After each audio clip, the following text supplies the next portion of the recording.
मित्रांनो, वर्षातून एकदाच येणारा पवित्र दिवस म्हणजे स्वामी समर्थ यांचा प्रकट दिन. या दिवशी जर आपण काही खास सेवा केल्या तर स्वामींची कृपा आयुष्यात नक्कीच अनुभवायला मिळते.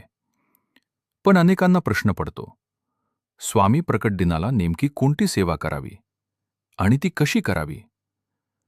आजच्या व्हिडिओमध्ये आपण स्वामींना प्रसन्न करणाऱ्या 7 विशेष सेवांबद्दल सविस्तर माहिती जाणून घेणार आहोत. नमस्कार मित्रांनो, आपल्या चॅनलवर आपले स्वागत आहे.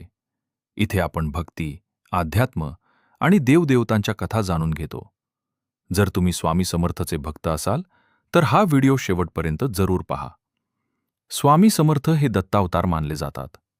ते महाराष्ट्रातील अक्कलकोट येथे प्रकट झाले आणि लाखो भक्तांचे जीवन बदलले. स्वामींचे एक वाक्य खूप प्रसिद्ध आहे, भिवू नकोस, मी तुझ्या पाठीशी आहे. प्रकट दिन म्हणजे स्वामींच्या कृपेचा विशेष दिवस. या दिवशी श्रद्धेने केलेली छोटी सेवा देखील खूप मोठे फळ देऊ शकते. सकाळी लवकर उठून घरात स्वामींच्या फोटो किंवा मूर्तीची पूजा करा.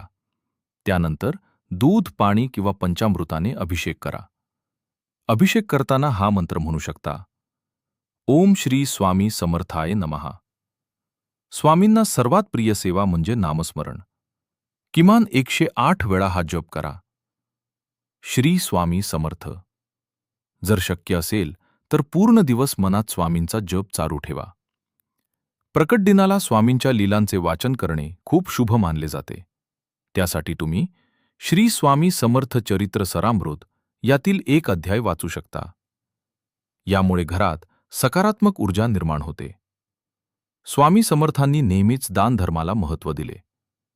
प्रकट दिनाला तुम्ही गरिबांना अन्नदान, पक्ष्यांना दाणे, गायीला चारा असे दान करू शकता.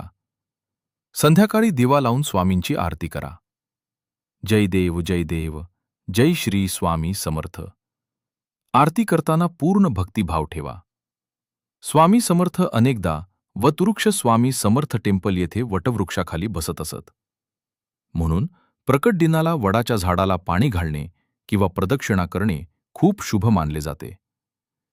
या दिवशी स्वामींसमोर शांत बसून मनातील इच्छा आणि समस्या सांगा. स्वामी भक्तांना नेहमीच सांगत असत, विश्वास ठेवा, मी आहे. एक भक्त रोज स्वामींचे नाम घेत असे. त्याच्या आयुष्यात खूप संकटे होती. एक दिवस तो अक्कलकोट येथे जाऊन स्वामींच्या चरणी रडू लागला. असे म्हणतात की त्याला स्वप्नात स्वामी दिसले आणि म्हणाले, तू चिंता करू नकोस, तुझे काम झाले आहे. काही दिवसातच त्याची सर्व संकटे दूर झाली. म्हणून मित्रांनो, स्वामी समर्थ प्रकट दिनाला मोठी पूजा करणे आवश्यक नाही. फक्त श्रद्धा आणि विश्वास असला की स्वामी स्वतः भक्तांकडे धावून येतात. जर तुम्हीही स्वामी समर्थांचे भक्त असाल तर कमेंटमध्ये नक्की लिहा, जय जय स्वामी समर्थ. व्हिडिओ आवडला असेल तर लाईक करा, शेअर करा आणि चॅनल सबस्क्राईब करायला विसरू नका. जय जय स्वामी समर्थ.